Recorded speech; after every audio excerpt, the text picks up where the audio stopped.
Ketua Umum Komite Olahraga Nasional Indonesia atau KONI Kabupaten Bogor Junaidi Samsudin memastikan atlet angkat besi tetap bertanding pada Pekan Olahraga Provinsi Jawa Barat 2022, meskipun tidak mengikuti babak kualifikasi hingga selesai karena adanya permasalahan tentang atlet. Selain atlet angkat besi, atlet catur juga akan tetap bertanding. Bahkan kepastian itu ditegaskan Junaidi Samsudin setelah pihaknya mengikuti rapat bersama tim keabsahan dan mutasi atlet di kantor KONI Jawa Barat. Ia menjelaskan pertemuan pengurus KONI Kabupaten Bogor dengan tim keabsahan dan mutasi atlet berkaitan dengan permasalahan atlet.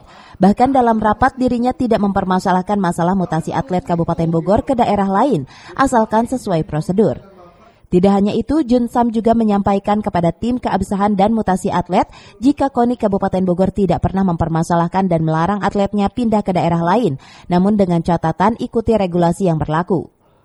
Kalau masalah keikutsertaan di Porkop dipastikan ikut ya.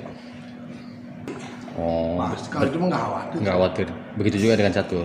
Sama dengan catur. Nah, untuk yang tenis meja sendiri, Om? Tidak diakui ya. Jadi setelah BK tidak diakui, BK-nya mungkin akan ada pengganti BK atau apa namanya. Nah, kalau untuk angkat besi nggak ada pengganti BK? Kalau untuk angkat besi sementara ini saya juga nggak tahu apa ada pengganti atau tidak, atau diakui atau tidak, belum. Kemarin nggak dibahas ke sana. Karena memang bukan itu yang tuntutan saya, bukan. Bukan itu ya? Bukan itu. Kalau tuntutan saya itu adalah status atlet kita yang pindah ke daerah lain. Nah, dengan tidak dipasrahkan sepenuhnya ke Pemprov maupun ke Jabar. Tapi sudah ada jaminan dari Ketua Catur, Ketua Percasi Jawa Barat bahwa dijamin kalau untuk atlet Kabupaten Bogor pasti ikut. Nah, kalau untuk angkat besi saya juga kan belum tahu. Ini mereka itu udah laporan apa belum ke Jawa Barat? Diakui atau tidak?